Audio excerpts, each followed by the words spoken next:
बाबल की सरजमीन पर एक अजीम बादशाह हुकूमत कर रहा था जिसका नाम नमरूद था। वो न सिर्फ खुद को रब कहलवाता था बल्कि अपनी रियाया से भी यही मुतालबा करता कि वो उसे माबूद माने। उस दौर में बुत परस्ती अपने उरूज पर थी।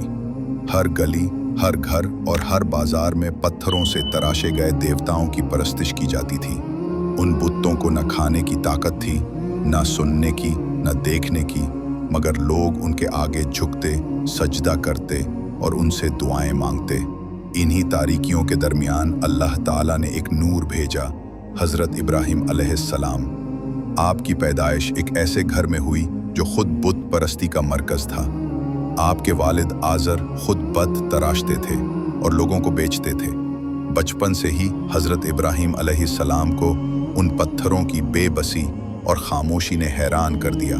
वो दिल ही दिल में सोचते, ये कैसे खुदा हो सकते हैं जो खुद अपनी हिफाजत नहीं कर सकते। रफ्ता रफ्ता जब आप शऊर की उम्र को पहुंचे तो आपने अपने इर्द गिर्द के लोगों को समझाना शुरू किया। आपने चांद, सूरज और सितारों को देखा और सोचा कि शायद ये रब हूँ, लेकिन जब वो गुरूब हो गए तो आपने कहा, मैं इन चीज़ों को अपना रब नहीं मान सकता जो डूब जाएं। मेरा रब वो है जो कभी गुरूब ना हो, जो हमेशा बाकी रहे। हज़रत इब्राहीम अलैहिस्सलाम फितरी तौर पर हक की तलाश में थे। उन्होंने बचपन से ही बत परस्ती को नापसंद किया। वो गौर व फिक्र करने वाले, सच्चाई के मुतलाशी और अपने माहौल से हटकर सोचने वाले इंसान थे। उनकी ये फितरी सच्चाई पसंदी और मुसलसल अल्लाह को तलाश करने की लगन अल्लाह ताला की ख़ास इनायत का सबब बनी। अल्लाह ताला ने उनके दिल को नूर से भर दिया, उन्हें हिदायत अता फरमाई और अपनी तरफ से नबूवत के अजीम मनसब पर फायज फरमाया।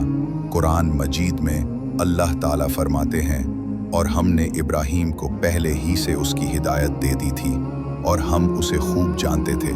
जब हज़रत इब्राहीम अलैहिस्सलाम ने तौहीद की तरफ कदम बढ़ाया, अल्लाह ने उन्हें मुंतखब फरमाया। अल्लाह ताला ने हज़रत इब्राहीम को अपना नबी, रसूल और खलील दोस्त बनाया। नबूवत मिलने के बाद हज़रत इब्राहीम अलैहिस्सलाम पर वही नाजिल होने लगी। उन्हें कौम को अल्लाह का पैगाम पहुंचाने का हुक्म मिला। आपने ये पैगाम निहायत हिकमत, सब्र और नरमी से पहुंचाया।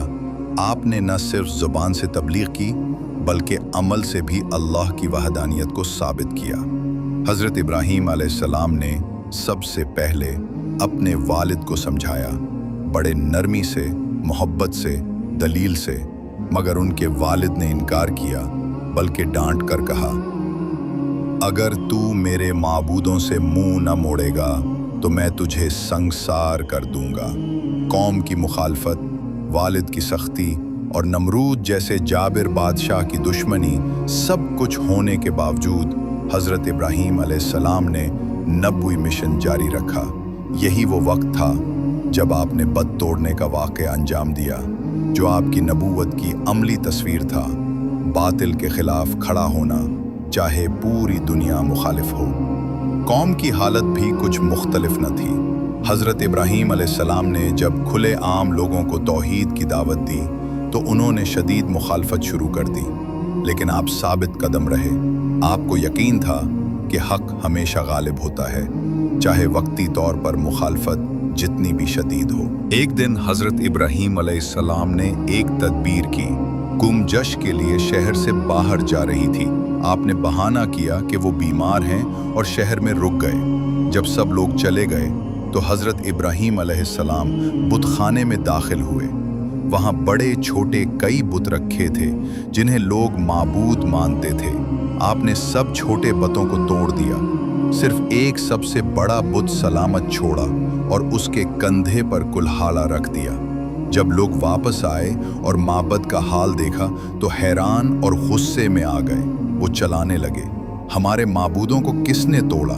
तहकीक की गई और फौरन लोगों को शक हुआ हज़रत इब्राहीम अलैहिस्सलाम पर। आपको बुलाया गया और पूछा गया, क्या तूने ये किया है ए इब्राहीम? आपने निहायत हिकमत से जवाब दिया, नहीं, ये काम तो इस बड़े बुत ने किया है, इससे पूछो अगर ये बोल सकता है।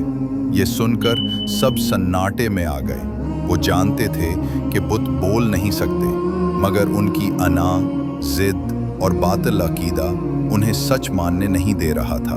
बजाय शर्मिंदा होने के, उन्होंने हज़रत इब्राहीम अलैहिस्सलाम को सज़ा देने का फ़ैसला किया, और वो सज़ा थी जिंदा जला दिया जाना। नमरूद और उसके दरबारियों ने हुक्म दिया कि शहर के बीच में एक बहुत बड़ी आग जलाई जाए। कई दिनों तक लकड़ियां जमा की गईं। इतनी बड़ी आग भड़काई गई कि उसकी तपिश से परिंदे भी आसमान से गिरते थे। लोग आग के करीब नहीं जा सकते थे, इसलिए ताकि हज़रत इब्राहीम अलैहिस्सलाम को दूर से आग में फेंका जाए। जब हज़रत इब्राहीम अलैहिस्सलाम को जब बंधा जा रहा था तो आसमान से हज़रत जिब्राइल अलैहिस्सलाम नाजिल हुए और पूछा, ए इब्राहीम, अगर आप चाहें तो मैं आपको बचा सकता हूँ। आपने जवाब दिया, मुझे तुमसे नहीं, मेरे रब से मदद की उम्मीद है।